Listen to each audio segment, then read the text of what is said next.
大家平安，大家好。我服侍緊嘅台光聯合教會咧，向你哋問安嘅。今日好開心見到好多熟悉嘅面孔。一年咧都有要至少一次咧，我會喺呢度同大家見面。我咧係加拿大聯合教會其中有一個叫做文化族裔小組嘅成員。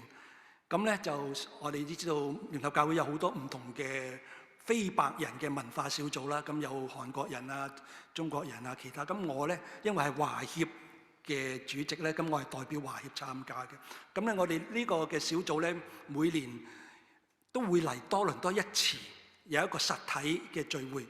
其他時間我哋多數喺個網上咧係討論事情嘅。今日咧叫做普世聖餐日，咁咧我想用呢個時刻咧，你哋我諗起呢個時刻嘅時候，我就會諗起呢幅相。咁到呢一刻，大家應該知道呢張相係我拍㗎啦嚇。咁咧呢個咧就唔係個重點嚟嘅。呢張相係為咗慶祝加拿大聯合教會成立咗100週年啊！目的咧就係創作一個嘅作品，就向世界展示或者宣告咧加拿大聯合教會係一個點樣嘅教會，亦都係話咧，其實呢張相所關注嘅咧係教會以外嘅人，所謂公關啊嘛，即係 PR。咁咧呢個係個公關作品，咁其實咧即係同你哋冇關嘅嚇。咁啊點解釋咧？咁啊容許我借用我哋聯合教會嘅總幹事 Michael Blair 牧師，佢曾經咁樣講過，佢話咧呢張相唔係為你哋嚟拍嘅。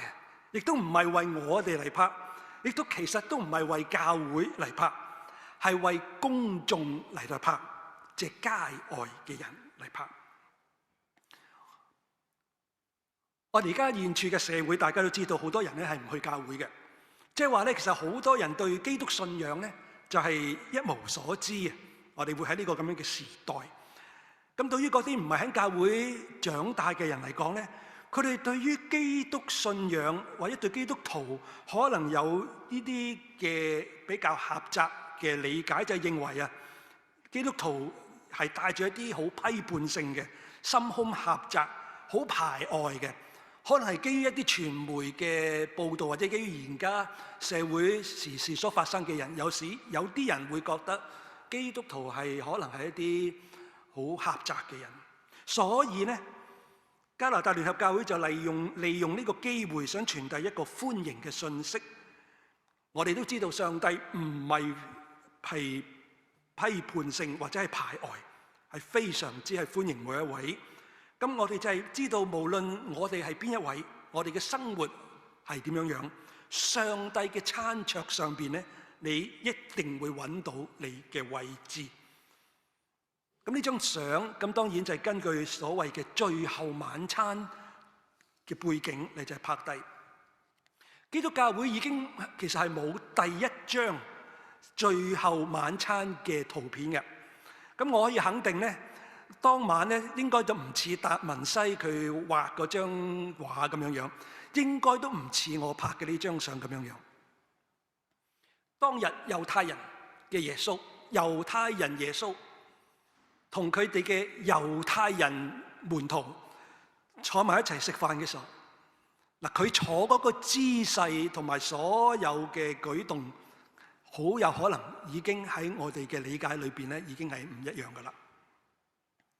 嗱，所謂最後嘅晚餐，其實就唔係一頓平常嘅晚餐。我哋要諗到佢嘅背景就係咩咧？就係逾越節。逾越節係猶太人嘅重要節日之一。嗰一日，佢哋會想起佢嘅祖先點樣從奴隸嘅身份而受壓迫民族嘅身份離開咗埃及，跟住佢就體驗到上帝嘅拯救。逾越節晚餐嘅氣氛咧，係一個慶祝嚟嘅。嗱，今日嘅逾越節晚餐慶祝活動裏邊咧，猶太人會透過食一啲好特定嘅食物嚟對回憶佢哋出埃及嘅嗰啲嘅事件。晚餐嘅過程咧係會有啲禮儀嘅，有啲歌會唱嘅，所以好特別嘅。係因為用呢啲嘅事情嚟去記起造物主嘅仁慈啊！咁咧我就好有幸咧，曾經喺猶太嘅屋企咧參加過正宗嘅猶太人逾越節晚餐。第一次咧就喺新澤西，就係 New Jersey。另外一次咧就喺溫哥華。呢個嘅晚餐咧英文就叫做 Passover Seder， 逾越節晚餐。喺 New Jersey 咧，我就當然我喺紐約讀書咧嗰陣時，就有接受一位我認識嘅同學，佢係一位猶太人，佢喺個猶太人神學院咧係讀緊書。咁咧佢讀緊學校咧，就喺我當日我讀書嘅學校咧，就係哥倫比亞大學咧附近嘅啫，所以就有機會認識到佢。咁咧，我好想分享我去佢屋企食呢個晚餐嘅一啲嘅片段啊經歷。因為我對呢一張相或同埋今日嘅福音經文嘅反思咧，係受呢一個嘅逾越節晚餐嚟影響嘅。呢位朋友叫做 Paula， 係猶太人猶太嘅神學院嘅學生。佢邀請我去 New Jersey 佢屋企食逾越節晚餐。佢同我講，佢話大概咧有35位家人啊會嚟佢屋企食呢個嘅晚餐。我咧就都唔使諗太多啦，我一定嚟。咁啊，因為有機會咧就去經驗呢個特別嘅晚餐嘛，所以太高興啦，即係諗都唔使諗啦。有人話邀請你去，肯定去啦。咁嗰一日，因為我要搭巴士嘅學生啊冇車嘅，所以我就搭巴士公車就去呢個 New Jersey， 喺紐約嗰邊坐巴士又去 New Jersey 啊嘛。咁我唔知道要坐幾耐，所以咧，即係呢啲我啲咁嘅人通常就會早到嘅。咁咧我就第一個就到咗佢屋企。咁咧佢去到佢屋企之後咧，佢同我講話：嗱，呢個嘅晚餐咧，我哋通常有個傳統嘅，就係咧有3個嘅人咧就會喺唔同嘅時間咧就會問當晚嘅拉比呢啲問題。咁啊 Paula 我個同學咧就係當晚嘅拉比。咁佢話：不過我可以預先將個問題講俾你聽，咁你到時問我就得㗎啦。又係即係不加思索 ，yes。嗱呢啲咁啊過咗唔係好耐咧，我見到佢啲親戚朋友啊，一個個30幾40人嚟啊，我就開始驚啊。咁你睇下我似唔似猶太人啊？我冇頭髮，即係我係就係真應該又唔係好似。喺成屋都係猶太人面前問 Paula 問題，你覺得我係咪即係個心即係膽大粗得滯？我覺得我開始好驚啊！咁啊食飯啦，咁啊好開心啦，好多嘢啦。咁我就本來要問阿 Paula 咧，佢俾咗我嘅嗰條問題。咁我見到有2個人咧已經問咗啦。咁啊應該仲有第3條啊。咁啊我希望咧 Paula 咧就唔記得。仲有第3條問題，呢個即係我係有少少唔係好正常啊，江文。咁啊，梗係唔會啦。咁啊 ，Paula 咧就突然間同我講：誒 Alan， 你有冇問題想問我啊？咁我話：有啊，我有條問題想問你啊。咁我問佢嘅問題就係呢樣啦。咧，我喺個逾越節，佢所謂嗰張台咧，佢好似我哋咁樣有啲。佢又叫逾越節餐台啊，叫做 Seder table， 咁就擺咗一啲嘅嘢嘅，就當然唔係我哋呢啲，但係個 Seder table 嗰張台就擺咗一個橙。我見到台上面有個橙，係咩原因咧？你可唔可以解釋下咧？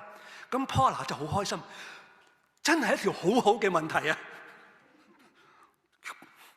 咁佢咁樣答，佢話咧以前咧有一個拉比男人嚟嘅，佢就批評女人做拉比啊呢個諗法，咁佢就唔中意呢個諗法。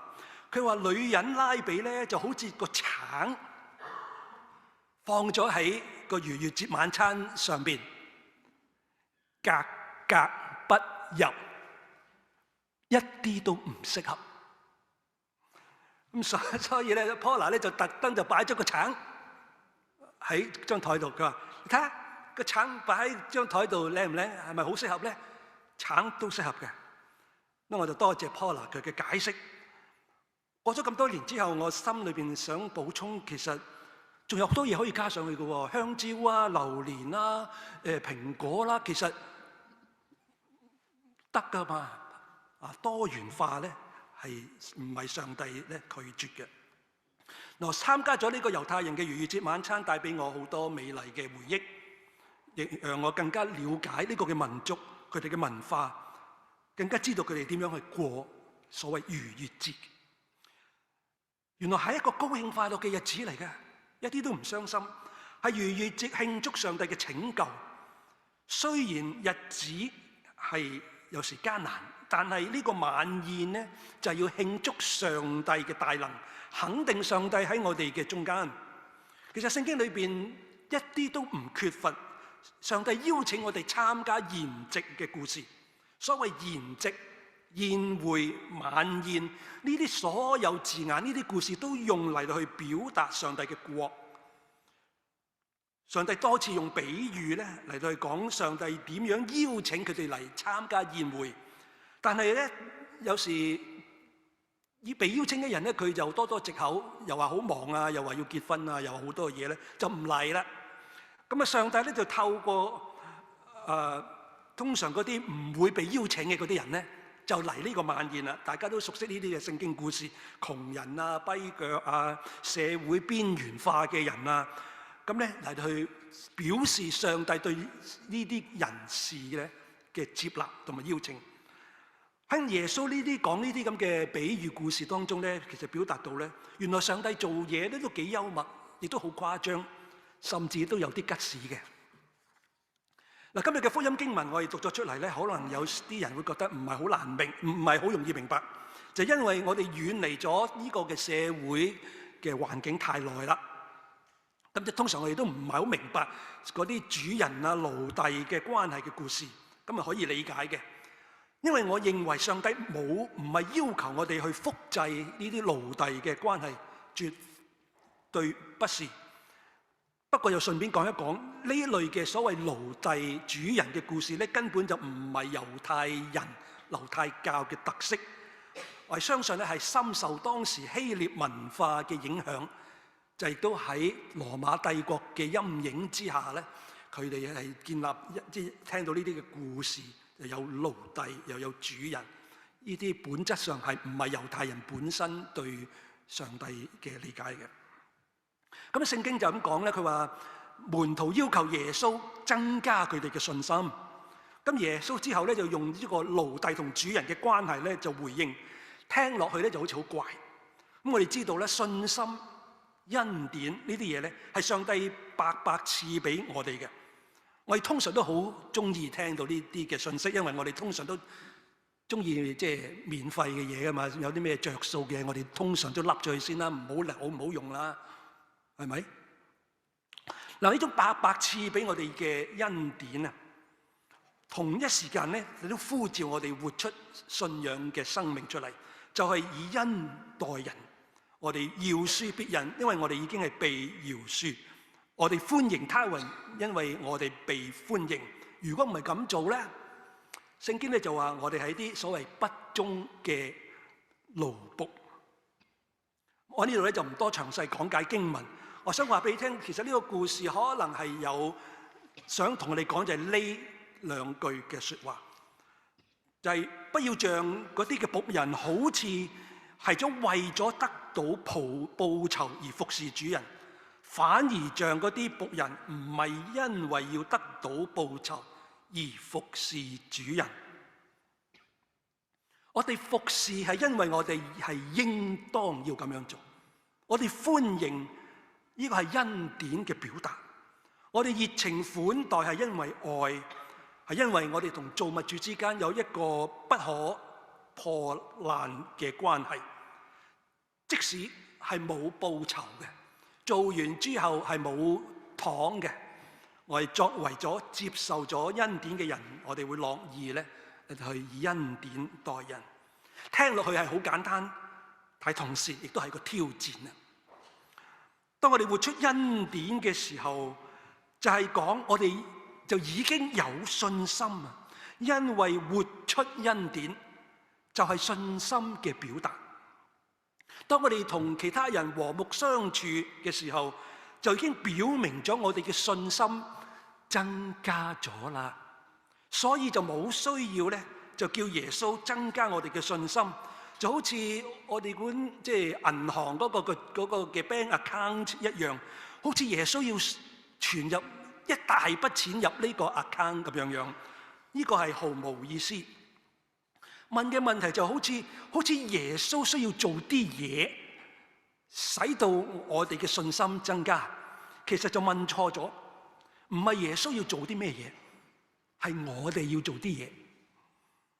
當我哋話我哋要做一啲嘢嘅時候，我哋又唔係話我哋要點樣去做到啲咩嘅程度，以致能夠賺取某一種嘅地位，完全都唔係。我哋去服侍，我哋去歡迎，我哋恩待，係因為呢啲係合適嘅事，理所當然嘅事，係為咗要活出我哋嘅呼召啊！恩典如果係白白賜俾我哋嘅話，咁我哋就白白嚟到去服侍同埋施予咧，冇條件嘅。呢啲都係聖經裏邊俾我哋嘅故事。我翻去我哋今日講我呢個講道嘅題目，其實係有個問號，就係話最後嘅晚餐，跟住就話永恆嘅希望嘅盛宴。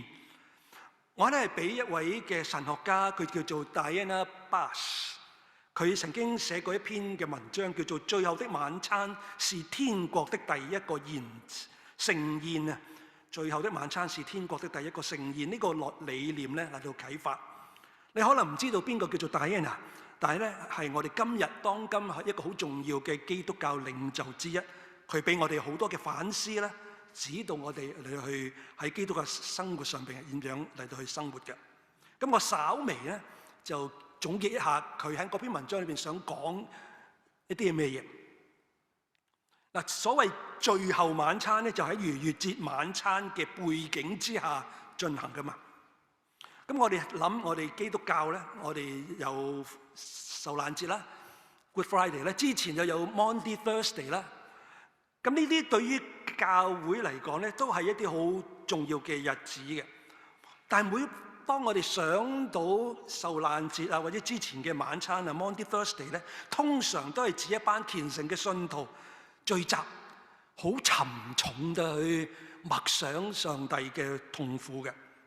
咁因為我哋睇呢啲都係復活節嘅前奏嘅，但係逾越節晚餐原來係一個好開心嘅晚餐嚟嘅嘛，因為嗰一晚就係紀念上帝點樣拯救佢哋離開為奴之地，去想起上帝嘅祝福，一想起嘅時候佢哋就高興快樂。咁當門徒同耶穌過逾越節晚餐咧，第一個咧。其實佢哋都唔知道有一日，我哋咧會稱呼嗰一個晚餐叫做最後晚餐。冇人諗過呢個係所謂最後晚餐。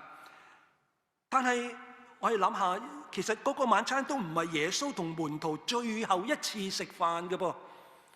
我哋可以話咧係喺耶穌被釘十字架之前，係最後一次耶穌同門徒食飯。但係十字架之後同埋嗰個嘅墳墓咩？唔係基督信仰嘅最終定局。耶穌受難日並冇決定呢個嘅信仰群體。我哋都知道耶穌復活之後曾經好多次咧係同門徒見面嘅，好多次呢啲嘅相聚咧都係一齊食飯。我哋至少諗起有一次啦，耶穌就出現喺海邊，就見到佢哋。咁耶穌就問啦：你哋有冇嘢食啊？當耶穌同佢嘅朋友重聚嘅時候，耶穌從未帶佢哋翻去到釘十字架嘅地方，佢再冇翻到去被處決嘅地方，佢從冇翻去加略山召集佢嘅跟隨者，從未指向嗰個血斑斑嘅山，從未指示喺嗰度同佢相遇。當然傷口咧就仍然喺嗰度，不過似乎就係佢點解會受傷，就從來就冇提過。大多數耶穌復活顯現呢，都係喜樂嘅、高興嘅、充滿對話嘅。但係 Anna 認為呢個先至係應該係決定我哋呢個群體嘅特色，喜樂、充滿對話。咁啊，千祈唔好誤解我，因為耶穌受難日係一座重要嘅橋梁，永遠喺我哋嘅默想當中佔有一個好重要嘅位置。但係當耶穌從死裏復活翻嚟之後，的而且確佢同佢嘅門徒相遇係喺飯台之上。耶穌亦都邀請我哋同佢一同用餐。對於我哋華人嚟講，我哋知道食物係何等重要呢？我哋喺食飯嘅時候彼此認識，分享我哋嘅生活。我成日都聽叫人哋嗰啲做生意嗰啲咁講嘅，佢話咧，我哋咧喺餐館裏邊做成嘅生意咧，多過咧喺會議室裏邊做多好多嘅。咁你就知道喺餐館食飯幾重要啦。大家彼此分享食物係神國嘅形象。就係當今日我哋嚟到慶祝呢個普世嘅聖餐日，我哋知道世界上有好多飢餓嘅母親、兒童、人民，佢哋係正係受到好多無數無情嘅政治領袖，甚至有時都係宗教嘅領袖嘅迫害。福音就呼籲我哋去實踐同情同埋愛，甚至咧係用行動嚟做支援啊！上帝愛嘅筵席係俾人類嘅禮物，我哋唯一嘅責任就係分享呢份嘅愛，讓喜樂同埋希望成為呢個群體決定性嘅因素。今日我哋慶祝呢個普世聖餐日，呢一日提醒上帝嘅教會去擁抱上帝嘅恩典同埋供應，分享上帝嘅豐盛啊！但係當我哋經歷現今嘅世界非常混亂嘅時候，要同自己講，肯定上帝嘅恩典。雖然我哋活喺一個敏感期，亦都係一個選擇嘅時刻，儘管我哋被恐懼同埋一啲不確定嘅將來所包圍，我哋唔能夠忘記，我哋已經係被邀請參加上帝嘅筵席，而我哋亦都回應咗啦，參加咗啦，亦都經歷過上帝豐富嘅愛。所以呢一刻，我邀請大家不斷係想起上帝嘅恩典，過去嘅恩典與我哋同行嘅經歷。雖然曾經經歷失望同埋灰心，當嚟到呢個宴會嘅時候，我哋嘅心被上帝嘅愛所包圍。我哋有理由仍然相信過喜樂同埋充滿希望嘅生活。其中一個原因就係我哋已經係被釋放，係充滿希望嘅人。願上帝祝福我哋，讓我哋能夠活出接納款待嘅生活，因為呢個係我哋基督信仰嘅標誌啊！活出款待係我哋信仰嘅標誌，讓上帝賜俾我哋智慧同埋力量。請我哋做一個簡單嘅禱告。親愛嘅天父上帝，我哋獻上感謝，因為你今日招聚普世教會來到呢個聖餐桌前，想起你對我哋嘅邀請，想起你對我哋嘅愛。呢個嘅筵席係所有人都有份參加，每個人都被邀請。求主祝福，使我哋嚟去享受呢個筵席嘅人，能夠離開嘅時候活出恩典，活出款待。祝福教會前面嘅道路，祝福各同工牧師喺呢個地方做嘅見證。願上帝引領我哋當行嘅道路。奉耶穌基督嘅名，阿門。